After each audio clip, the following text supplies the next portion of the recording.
Salut amis madrilènes, on est parti ce soir pour un débrief donc de cette 36e journée de Liga qui a opposé le Real Madrid à Levante. Très très belle soirée du côté du Bernabéu, hein. Je pense que vous vous êtes régalés. Victoire très large pour les merengues ce soir face à Levante sur le score de 6-0 pour le Real avec pléthore d'occasions, hein, côté madrilène ce soir. On regardera les stats dans quelques instants, hein, mais voilà, on a vu une équipe de Levante, on en avait parlé ce matin, qui n'avait pas forcément la pression de venir au Bernabéu. Une équipe joueuse, on l'a vu aussi, hein, notamment avec les nombreux espaces qu'ils ont laissés. C'est une équipe qui a attaqué parfois 6-7. Donc évidemment, le Real, de par ses transitions hyper rapides vers l'avant, a eu aujourd'hui beaucoup trop d'espace et ça fait très mal, hein, pour cette équipe de Levante qui est donc officiellement reléguée en seconde division. Un match très tranquille, complètement dominé évidemment, hein, avec un score large et fleuve, où des joueurs qui ont pris beaucoup de plaisir, je pense, ce soir, avec vraiment de bonnes situations dans le jeu, hein. Il y a eu beaucoup de redoublements de passes, de bons décalages, de bons choix. Et puis on a vu aussi des choses quand même assez intéressantes dans le sens où voilà, personne n'a voulu croquer ce soir, hein. Tout le monde a fait participer le copain, donc ça aussi c'est plutôt positif, hein. Et évidemment, en ce qui concerne l'état d'esprit du groupe madrilène, même dans ce genre de rencontres qui sont voilà complètement jouées au bout de quelques minutes, personne n'y est allé de son petit numéro de soliste. Le collectif a primé avant tout, et c'est donc une victoire très large pour le Real ce soir, 6-0. Ferland Mendy qui ouvre le score, Karim Benzema qui est buteur de la tête, Rodrigo qui marque aussi à la 34e, et puis un triplé pour Vinicius Junior. Donc voilà, un match plein. Il y a pas grand chose à ressortir de cette rencontre, tant cette équipe de Levante aussi a fait preuve vraiment de faiblesse, hein, défensive.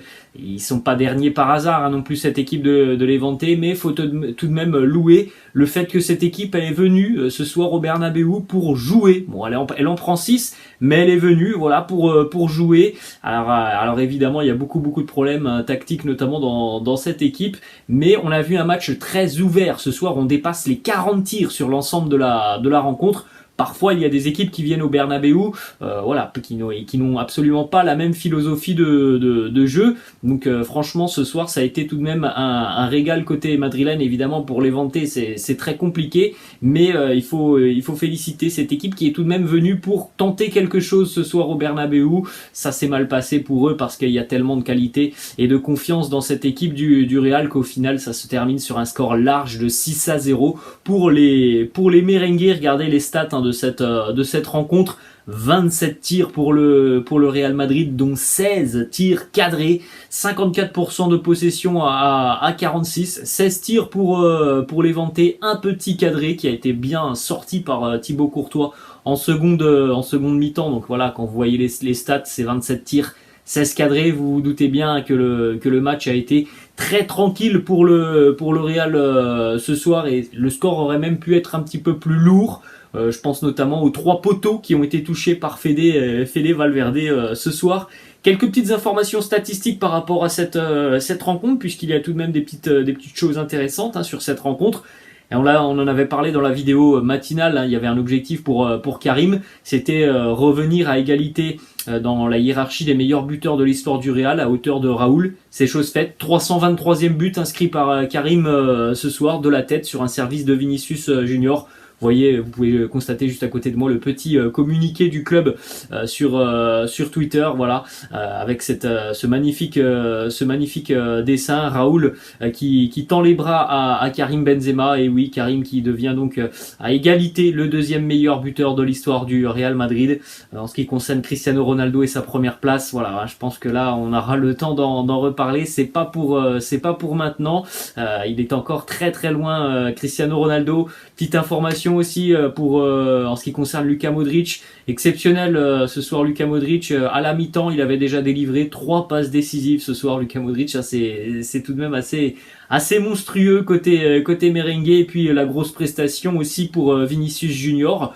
3 buts aujourd'hui, un triplé pour le Brésilien et une passe décisive. Donc officiellement les stats de Vini cette saison, hein, c'est 21 buts et 20 passes décisives pour un joueur qui a changé de dimension cette saison et qui a énormément progressé. On en a parlé régulièrement sur la chaîne des nombreux progrès réalisés par Vinicius, notamment devant le but, mais aussi mentalement. C'est un joueur qui voilà est capable maintenant de prendre aussi souvent les bonnes décisions. On va continuer donc les amis avec la composition d'équipe du Real Madrid. On retrouverait donc Thibaut Courtois dans les buts, Nacho et Jesus Valiero en charnière centrale, Ferland Mendy côté gauche, Lucas Vazquez côté droit, au milieu de terrain Modric, Camavinga, Fede Valverde, et puis en attaque Vinicius, Karim Benzema et Rodrigo. Donc bon, quand vous connaissez le résultat, vous vous doutez bien que voilà, ça a été un match quand même plutôt tranquille pour le Real, que tout le monde a fait son match ce soir. Encore une fois, je suis agréablement surpris par la nouvelle prestation solide de Jesus Valiero. On en parle depuis quelques jours parce qu'il est régulièrement titulaire, et une nouvelle fois ce soir, il a sorti un match très très sérieux.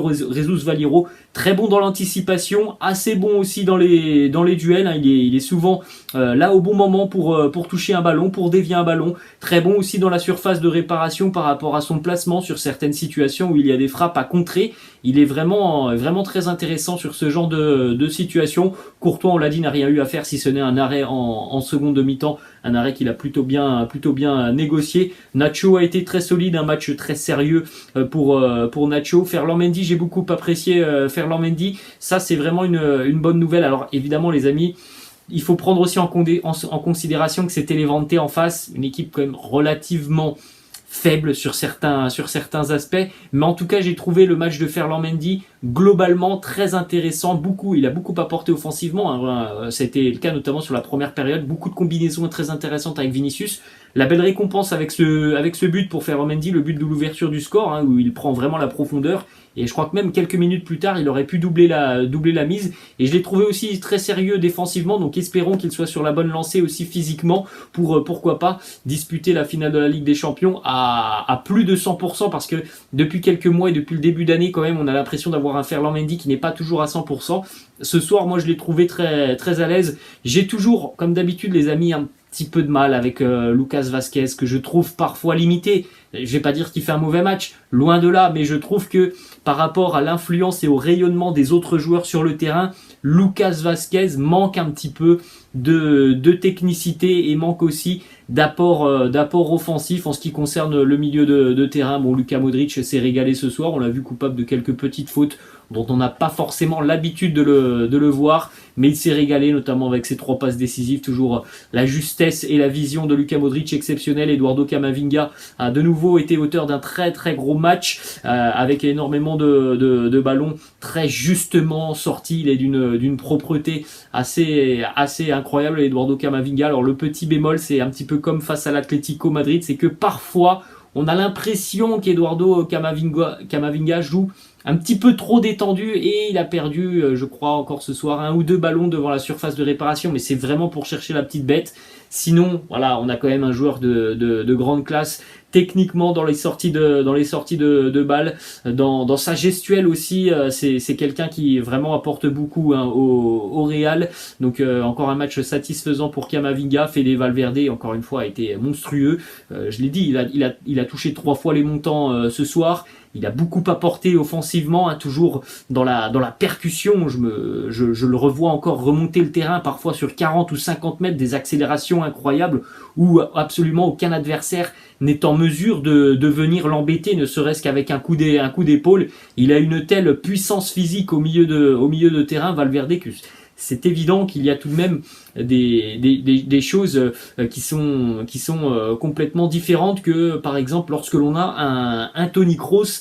C'est absolument pas la même vivacité et la même tonicité au milieu de terrain. Et puis en ce qui concerne l'attaque, Vinicius, exceptionnel ce soir, le triplé, la passe décisive, une grosse activité pour Vinicius. Karim qui a été récompensé avec ce but, la passe décisive aussi magnifique pour Vinicius en seconde mi-temps. On peut se dire que oui, il va tenter d'aller marquer ce but et donc de devenir officiellement le deuxième meilleur buteur de l'histoire du Real Madrid. Et puis non, voilà, il a feinté de gauche à droite le gardien de Levante, puis offert ce ballon à Vinicius. Il a encore une fois été très juste dans le jeu. Et puis pour Rodrigo, certes, un petit peu moins influent que Vinicius, mais une nouvelle fois décisif. Lui aussi, je pense, a pris beaucoup de plaisir sur son côté. Donc voilà, les amis, ce que l'on pouvait dire de cette rencontre. Très tranquille pour les merengues, une victoire de plus pour le Real, et la préparation de la finale de la Ligue des Champions se poursuit dans les meilleures conditions. Les amis, j'espère que ce débrief vous a plu. N'hésitez pas à me laisser en commentaire ce que vous avez pensé de cette rencontre, et puis bien moi je vous dis à demain. Ciao.